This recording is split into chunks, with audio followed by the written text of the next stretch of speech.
तार 132 केवी लाइन रु चोरी जीवन को बाजी लगाई करुछंती चोरी नहीं विद्युत विभाग को डर राति अंधार रे सक्रिय तार माफिया लक्ष लक्ष टंकार क्षति आशंका चोर तो चोर किंतु एबेर चोरंको साहस देखि समस्ते ताजुब नहीं साधारण लोकंकु डर नहीं पुलिस को भय निर्भय रे चलिछि हाई वोल्टेज चोरी ताहा पुणी साधारण तार नुहे 132 केवी विद्युत तार को काटी नेउछंती दुर्बृत्त एही घटना एबे समग्र अंचल रे चर्चार विषय पलटिछि दिनकु दिन बढ़ुतिबा तार चोरी घटना विद्युत विभाग चिंता बढ़ाई देछि कारण 132 केवी भली हाई वोल्टेज लाइन रे हाथ देबा माने जीवन को सीधा सड़क विपद रे पकाइबा तथापि चोर माने निर्भय रे ही कांड घटाउथिबारु समस्तक मन रे भय सृष्टि होइछि। मु तो जानिली सकाळ 8टा बेले बलांगीर रे मो पाखु फोन आसला हमर नुआपड़ार एसडीओ मते जणैले सर एई भलिया घटना हेछि तो तांको रिपोर्ट रु जानिया को पाइली गला काली राति 10:52 जोटा कि आम कहवा 22-52 आवर्स रे आमर खरियार नुआपड़ा गोटे सर्किट 15 वर्ष होलानी 2014 रु स्ट्रिंगिंग कंप्लीटेड आउ लोक माने लाइन पाउतले किंतु लोक मानकर सुविधा पई राज्य सरकार को माने लोक मानक सुविधा पई राज्य सरकार ओपीटीसीएल माध्यम रे सेकेंड सर्किट रो तार स्ट्रिंगिंग चली थिला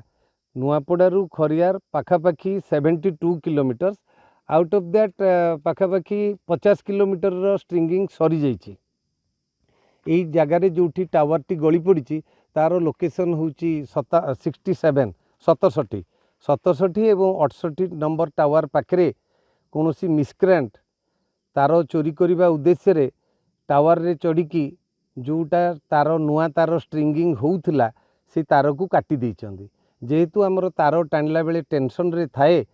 से टेंशन जेते बेले टेंशन रे थिबा तार को काटी देइचंदी सेते बेले टावर को मोड़ीकरी तले भांगिकरी पकई देइची जोटा कि आपण माने देखि पारुथिबे आपनको सामने रे टावर रो चित्र कौन अछि एटा हेइची एवं जेते बेले लाइन जेते बेले से माने टावर टा गली पड़ी सेते बेले जो सर्किट रे लाइन थिला जोटा कि गला काली आइडल चार्ज होकर थिला नुआपड़ारू खरियार पर्यंत राति 10:52 रे से सर्किट रो भी लाइन कटिगला कटिजा द्वारा राति 11टा बाज जाइतिला तेणु आमर स्टाफ्स माने अर्ली मॉर्निंग रे जेहेतु जंगल झाड़ भितर राति रे पेट्रोलिंग करने संभव नुहे सकाळु अर्ली मॉर्निंग पाखापाखि 5:30 पेट्रोलिंग कले एवं पेट्रोलिंग करुवा समय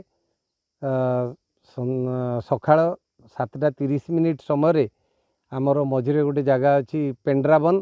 से पेंड्राबन गाँ पाखे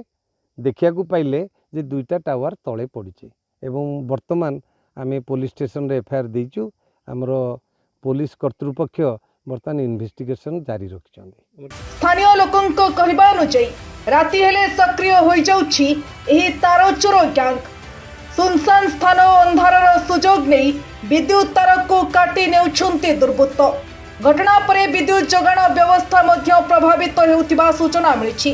एही चोरी पछरे कोनोसी बड़ तार माफिया काम करुथिबा आशंका करा जाउछि कारण एभली हाई वोल्टेज तार चोरी करिबा साधारण चोरंक पई संभव नुहे तेणु एहा पछरे एक संगठित गैंग थिबा मध्य संदेह करा जाउछि चोरी होइतिबा तार को केउठी बिक्री करा जाउछि ओ किए किणुछि सेनै मध्य तदंत चलिछि घटना परे पुलिस और विद्युत विभाग सतर्क होइछन्ति संदेहजनक अंचल रे पेट्रोलिंग बढ़ा जाइथिबा बेले तदंत को मध्य जोरदार करा जाइछि किंतु ए पर्यंत चोर मानक